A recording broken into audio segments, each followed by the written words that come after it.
Indonesia merupakan bangsa besar yang dipimpin oleh tokoh-tokoh berwawasan, berintegritas, dan berdedikasi tinggi. Salah satunya adalah Bapak Susilo Bambang Yudhoyono atau yang sering akrab dipanggil Bapak SBY, Presiden ke-6 Republik Indonesia. Beliau lahir di Pacitan, Jawa Timur pada 9 September 1949 dari pasangan Bapak Raden Soekotjo dan Ibu Siti Habibah. Menempuh pendidikan militer di Akademi Angkatan Bersenjata Republik Indonesia sebagai lulusan terbaik. Karirnya dimulai sebagai perwira TNI Angkatan Darat dan terus berkembang hingga dipercaya mengemban berbagai posisi strategis di pemerintahan, termasuk sebagai Menteri Koordinator Bidang Politik dan Keamanan. Sebelum akhirnya terpilih sebagai Presiden pertama hasil pemilu pada tahun 2004 dan kembali dipercaya untuk periode kedua hingga tahun 2014.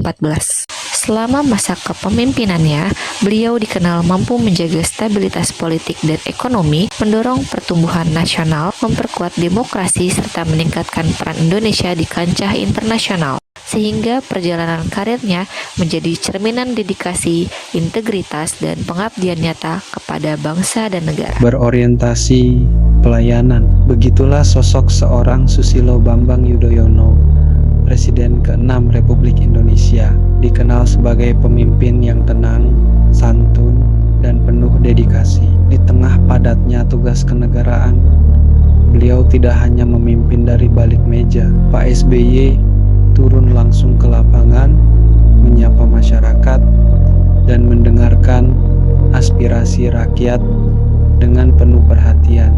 Beliau hadir di tengah para petani, memastikan program pertanian berjalan baik. Beliau berdialog dengan nelayan, memahami kebutuhan mereka.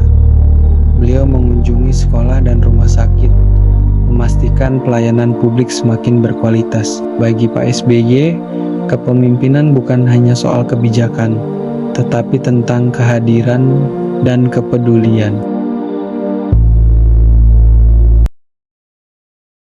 Akuntabel. Nilai akuntabilitas terlihat dari komitmen Pak Presiden Susilo Bambang Yudhoyono dalam memperkuat sistem pengawasan pemerintahan, salah satunya dengan memberikan dukungan penuh kepada KPK dalam pemberantasan korupsi. Beliau menekankan pentingnya transparansi dan tanggung jawab pejabat negara, sehingga dapat dipertanggungjawabkan kepada publik. Kompeten. Beliau dikenal sebagai pribadi yang memiliki kapasitas intelektual tinggi, latar belakang pendidikan militer yang kuat, serta pengalaman panjang dalam pemerintahan sebelum menjabat sebagai Presiden Republik Indonesia. Kompetensi beliau terlihat dari kemampuannya dalam mengambil keputusan strategis berbasis data dan pertimbangan matang, terutama dalam menjaga stabilitas politik dan ekonomi nasional.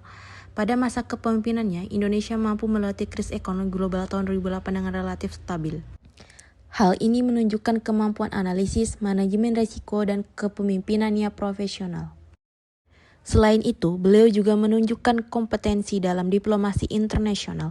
Indonesia semakin aktif dalam forum global dan dihormati sebagai negara demokrasi yang stabil.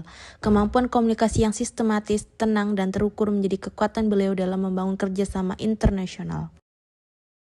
Bapak SBY dikenal sebagai sosok yang sangat adaptif karena kemampuannya menjembatani dua dunia yang berbeda, militer yang kaku dan demokrasi yang cair. Beliau adalah arsitek reformasi TNI. Kemampuannya mengubah paradigma militer dari duifungsi menjadi profesional adalah bentuk adaptabilitas tertinggi. Beliau paham kapan harus menanggalkan seragam untuk masuk ke ranah sipil tanpa kehilangan wibawa.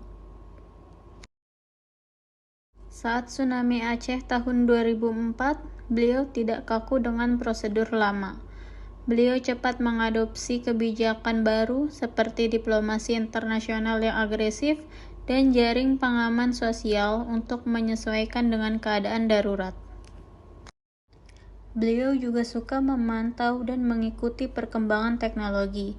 Ingat bagaimana beliau aktif di Twitter pada masanya? Ini menunjukkan sifat adaptif terhadap cara berkomunikasi zaman baru. Bagi Bapak SBY, loyalitas bukan berarti kepatuhan buta pada orang, melainkan kesetiaan pada sistem dan aturan. Beliau sangat taat pada asas dan prosedur. Loyalitasnya ditunjukkan dengan menjaga stabilitas politik selama 10 tahun tanpa menabrak konstitusi, meskipun banyak godaan politik untuk mengambil jalan pintas.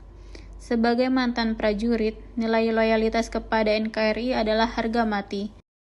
Beliau selalu menekankan pentingnya menjaga nama baik bangsa di mata internasional melalui slogan Thousand Friends, Zero Enemy.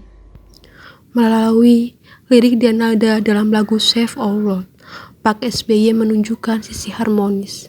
Beliau melampaui sekat-sekat formalitas untuk menyuarakan kepedulian terhadap lingkungan dan kemanusiaan. Harmonis berarti menghargai setiap perbedaan dan peduli pada kemaslahatan bersama. Beliau membangun selarasnya hubungan antara pemimpin, masyarakat, dan alam semesta. Sinergi tidak berhenti saat masa jabatan usai. Momen hangat reuni bersama para mantan menteri menjadi bukti nyata nilai kolaboratif. Pak SBY percaya bahwa membangun bangsa tidak bisa dilakukan sendirian. Beliau senantiasa memberi kesempatan kepada berbagai pihak untuk berkontribusi, menggerakkan pemanfaatan berbagai sumber daya untuk tujuan bersama, dan menjaga silaturahmi sebagai fondasi kerjasama yang berkelanjutan. Kolaborasi bukan sekedar kerja bersama saat menjabat, tapi tentang menjaga simfoni sinergi meski waktu telah berganti. Belajar dari momen bereuni Bapak SBY dan para menteri bahwa nilai kolaboratif adalah investasi jangka panjang untuk memberi kontribusi bagi negeri tanpa mengenal batas masa bakti.